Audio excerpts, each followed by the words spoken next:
The new puppy. My name is John Grogan, and I love dogs. When I was 10 years old, my father gave me my first dog.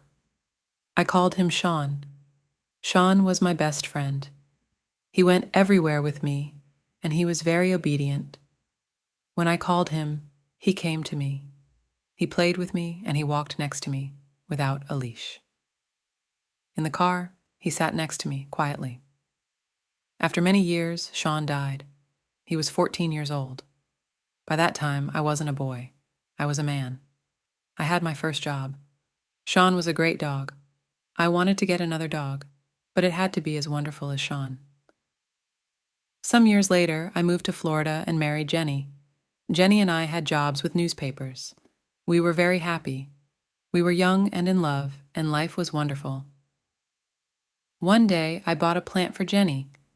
It was very large, with beautiful white flowers. Jenny loved it, maybe too much.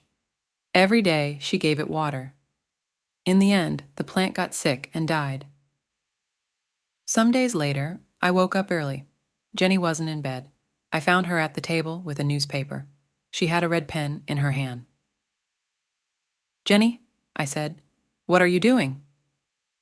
She showed me the newspaper. It was open at a page of ads. "Look at this, John," she said. I saw an ad with a big red line under it. Beautiful Labrador puppies, 5 weeks old.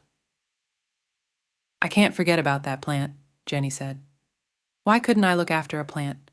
I only had to give it water, but I killed it." She looked sad, but then she smiled. "I can't look after a plant, but maybe I can look after a dog. And later, maybe I'll be ready for a baby." I thought about that. Jenny and I wanted to have children one day, but we love dogs too.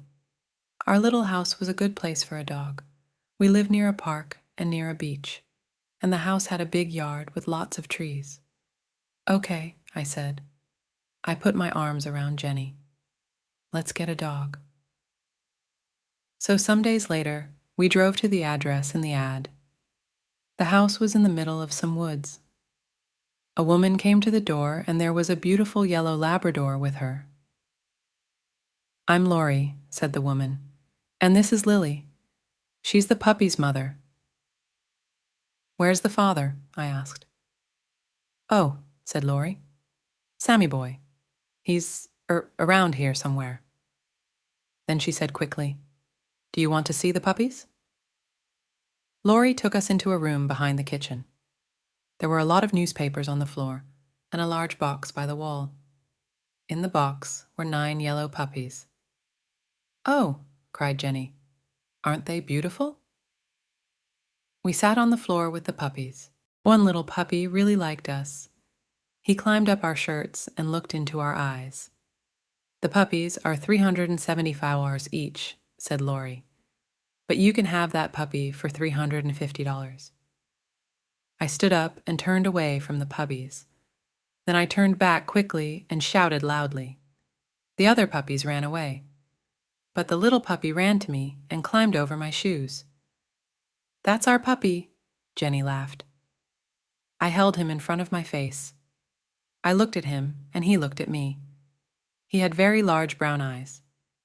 I gave him to Jenny, and she held him too. "I think he likes us," I said. We paid Lori for him. "Come back for him in 3 weeks," she said. "He'll be 8 weeks old, so you can take him then." We thanked Lori and said goodbye. On our way to the car, I put my arm around Jenny. "Isn't it wonderful?" I said. "We got our dog." "Yes," she said. "I can't wait to bring him home." Suddenly, we heard a loud noise in the woods. Something ran out of the trees. Something large and yellow. It was a big Labrador. But this dog was very different from Lily. This dog was wild and dirty. It had a crazy look in its eyes. It ran quickly past us and around the back of the house. "I think," I said slowly, "that's Dad." Jenny and I tried to think of a name for our puppy, but each of us liked different names. One morning, we heard a song by Bob Marley, the Jamaican singer, on the radio. Bob Marley was dead, but people played his music everywhere in Florida. Jenny and I liked his music, too. Suddenly, at the same time, we shouted, "Marley!" "That's it!" I cried. "That's his name. Marley." Jenny smiled. Some days later, Jenny's sister called her from Boston. "We're visiting Disney World next week with the children," she said. "Would you like to come with us?" Jenny wanted to go to Disney World very much. "But I won't be here when Marley comes home," she said. "That's okay," I said. "I'll go and get Marley." A week later, Jenny left for Orlando. That evening, after work, I drove to Laurie's house.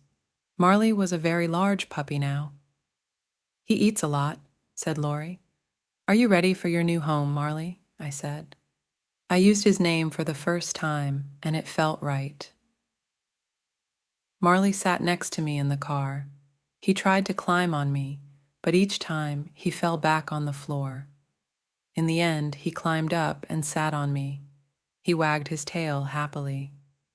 When we got home, I took off his leash. Marley began to sniff. He went around the house and sniffed everything. Then he sat back and looked at me with his large brown eyes. I could read Marley's thoughts. This place is great. But where are my brothers and sisters? I took Marley to the garage next to the house. It was a warm, dry room. "Marley," I said, "this is your room now." I put some newspapers down on the floor. I put some playthings down too. Then I put some water in a bowl and made a bed from a large box. "You're going to sleep here," I said. I put Marley into the box. He looked sadly up at me. I went back into the house and closed the door. I stood and listened. I could hear nothing. Then I heard a cry, and then another cry. The cries got louder and louder. When I opened the door again, Marley stopped crying. I petted him for some time. Then I left again and closed the door. Marley started to cry again. I was very tired, so I went to my bedroom. My bedroom wasn't near the garage, but I could hear Marley's cries. I felt sorry for him. His family wasn't there. After I got into bed, I listened to Marley's cries for half an hour. Then I got up and went back to the garage. Marley stopped crying and wagged his tail. I carried his box into my bedroom and put it on the floor, next to my bed. Then I got into bed and put my hand down into the box. Some minutes later, Marley was asleep. I slept too. Life with Marley. For the next 3 days, I played with Marley. I lay on the floor and he climbed on me. He followed me everywhere, and he tried to chew on everything. When Jenny came back from Disney World, she played with Marley too. She held him and petted him. She got up in the night and took him outside. Most of all, she gave him food. Marley ate 3 large bowls of puppy food every day. He got bigger all the time. His head and his paws were very large, and his tail was thick and heavy. When he wagged his tail, he pushed everything onto the floor, magazines and glasses and photos. Marley loved to grab things and hold them in his mouth. He grabbed things from the floor and from the dining room table. He grabbed shoes, pens, bottle tops, and many other things. "All right, what have you got this time?" I asked. When I opened his mouth, I always found something new inside. Every morning, I took Marley for a walk on the beach. Then I put him in the garage with a bowl of water and some playthings. After that, I went to work. I always said, "Be a good boy, Marley." Jenny came home at lunchtime and gave him food. In the evenings, we took Marley down to the beach again. But our walks weren't easy. Marley ran in front of us and pulled on his leash. We pulled him back, then he pulled us again. He went this way and that way, and he sniffed everything. We tried to teach Marley, "Come, stay, sit, down, no." But he didn't listen to us. He wasn't obedient. He was like an excited child, but every day he got bigger and stronger. I killed the plant, but I'm good with Marley, Jenny said happily. One day, Jenny invited a friend to our house. Her friend brought her old dog, Buddy, with her. Buddy and Marley ran and played.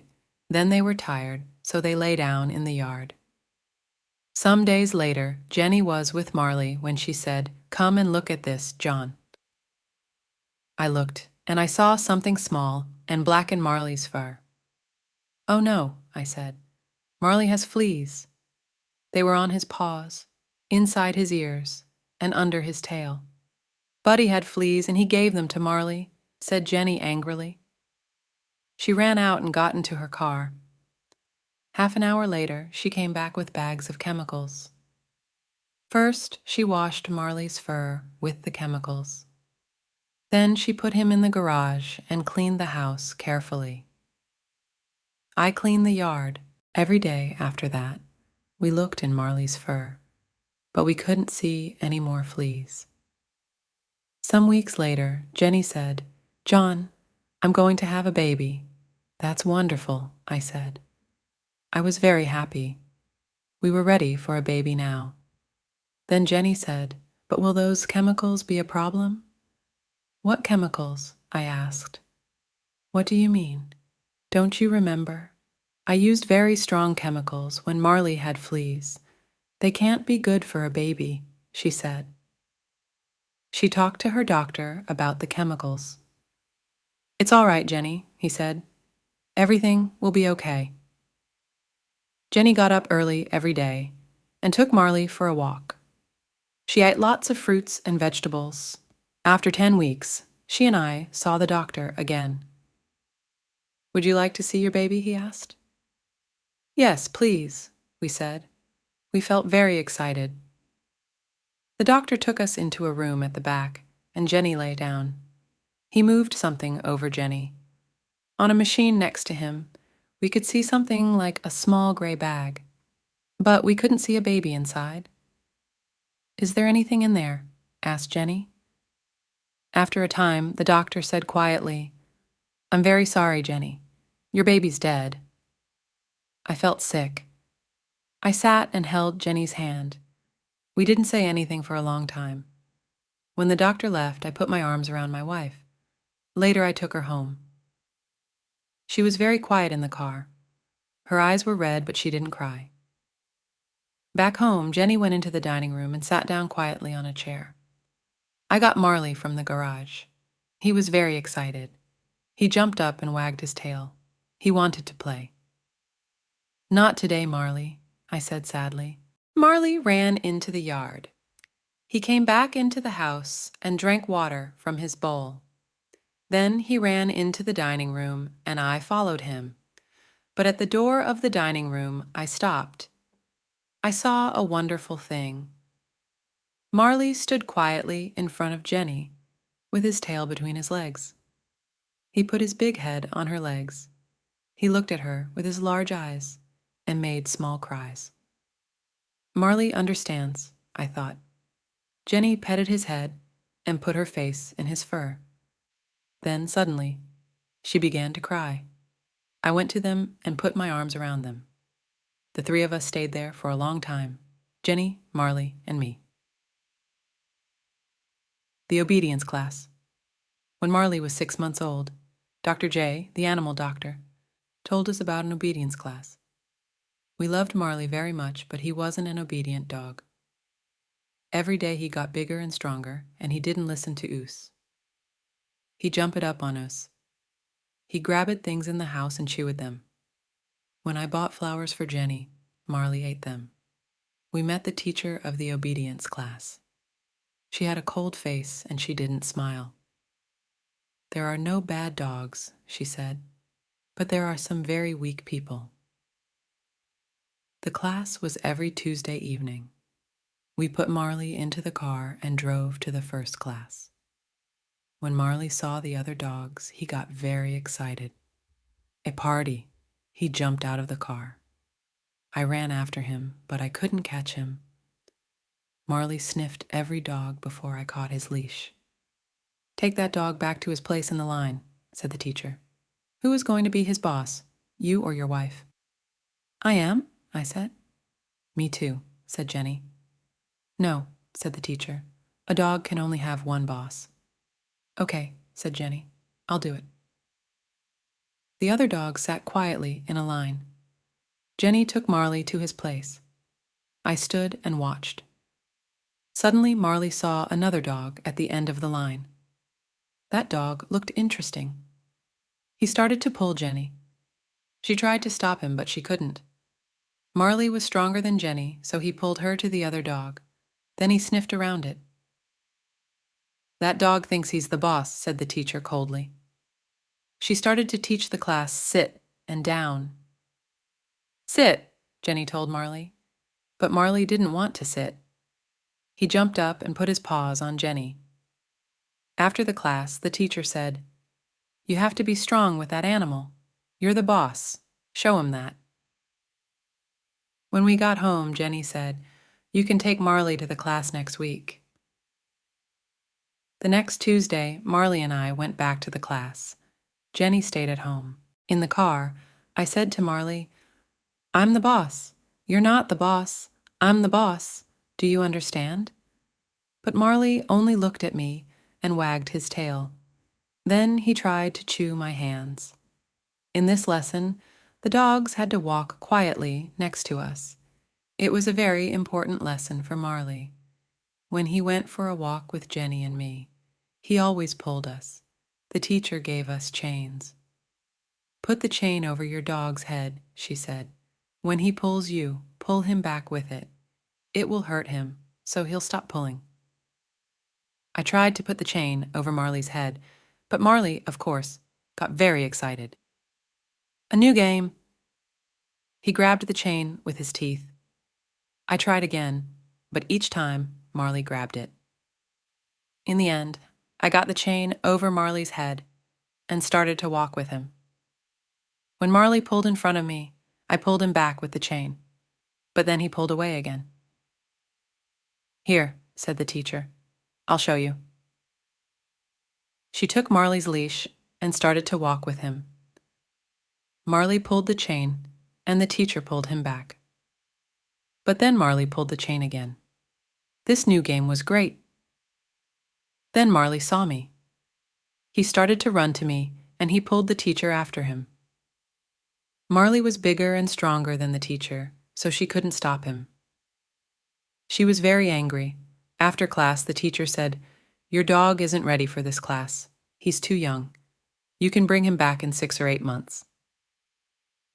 "Are you telling us that we have to leave the class?" I said. "That's right," she said. "You have to leave." Because Marley couldn't go back to the class, I started to teach him at home.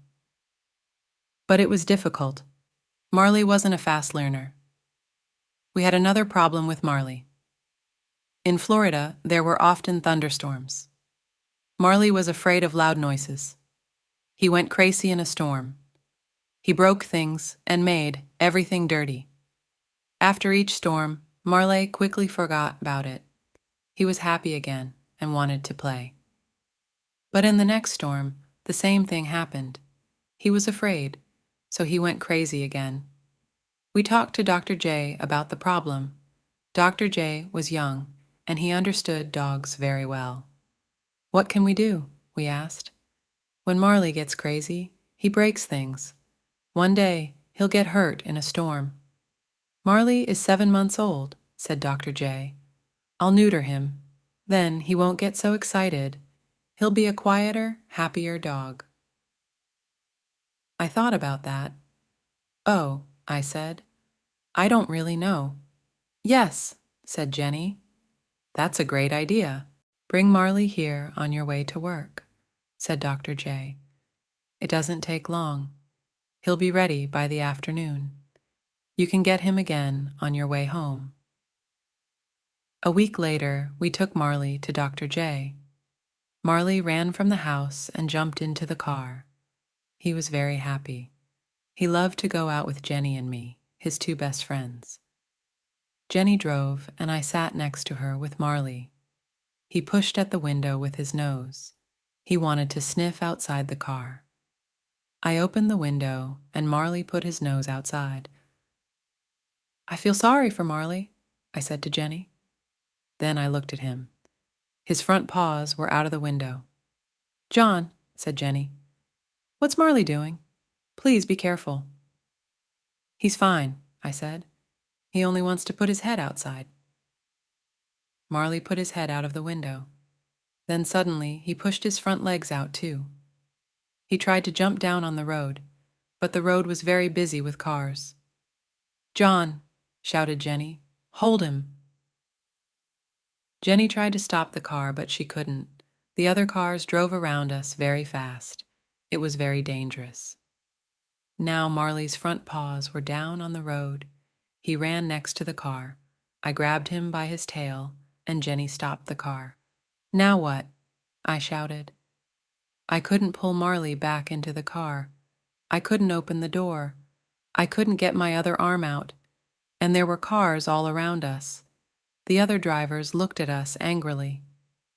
Jenny opened her door and got out of the car. She ran around it and grabbed Marley. I opened my door and got out too. In the end, we got Marley back into the car. When we got to Dr. J's, I took Marley inside. He sniffed everywhere. Then he pushed over a table with magazines on it. I gave Marley's leash to Dr. J. "Please neuter him as quickly as possible," I said. "Please." That evening, when I took Marley home, I saw a change in him. He wasn't excited and crazy. He moved quietly and slowly. Good, I thought.